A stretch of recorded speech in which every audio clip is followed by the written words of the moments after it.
Hello and I welcome to the poster education hub. अगर आपने अभी तक इस चैनल को सब्सक्राइब नहीं किया है तो subscribe the postal education hub.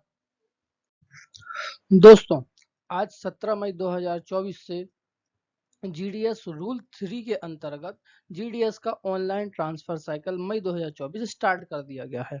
चलिए जानते हैं इस साइकिल में कौन कौन सी शेड्यूल एक्टिविटीज हैं और क्या क्या हमारे लिए इस साइकिल के अंतर्गत ध्यान रखने वाली चीजें हैं।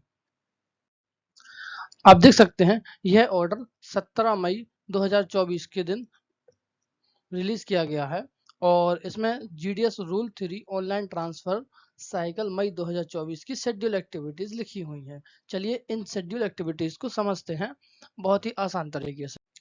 चलिए देखते हैं कि शेड्यूल में कौन कौन सी डिफरेंट एक्टिविटीज हैं। तो सबसे पहले एक्टिविटीज आती है ऑनलाइन रजिस्ट्रेशन और सबमिशन ऑफ ऑनलाइन एप्लीकेशन, यानी कि रूल 3 के अंतर्गत आपको ऑनलाइन रजिस्ट्रेशन कराना पड़ेगा और उसके बाद उस आवेदन को सबमिट करना होगा। और इसके लिए क्रूशियल डेट यानी स्टार्टिंग डेट है 21 मई और इस प्रोसेस की आखिरी डेट है 27 मई। शेड्यूल की दूसरी एक्टिविटी है one time modification.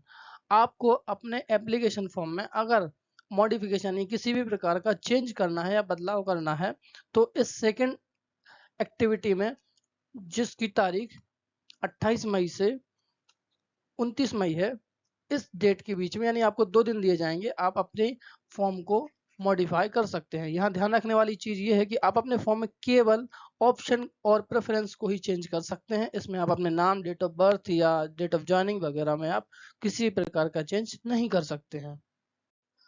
Third activity है verification of online applications by division. यहाँ पर जीडीएस भाइयों को किसी भी प्रकार का कोई भी कार्य नहीं करना है। यह कार्य डिवीजन के एंड पे होना है, यानी कि जो भी आप लोगों ने फॉर्म अप्लाई किए हैं उसको डिवीजन 30 मई से 3 जून के बीच में वेरीफाई करके सीईपीटी के पास भेज देगा।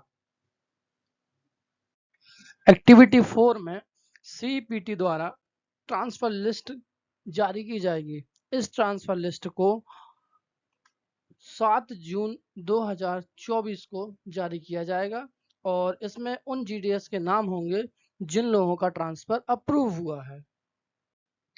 इस शेड्यूल की फाइनल एक्टिविटी है relieving of GDS to join the new post, यानी कि लिस्ट आने के बाद रिलीविंग के लिए ऑर्डर्स आएंगे और ये ऑर्डर आपके 22 जून को जारी कर दिए जाएंगे।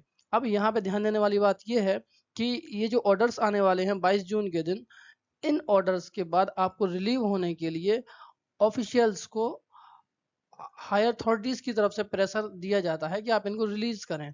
अगर आपको ऐसा लगता है कि आपको रिलीज नहीं करेंगे तो ऐसा कुछ भी नहीं है। बस इतना ध्यान रखना है कि आपके ऊपर किसी भी प्रकार की डिपार्टमेंटल या डिसिप्लिनरी एक्शंस ना ली गई हो।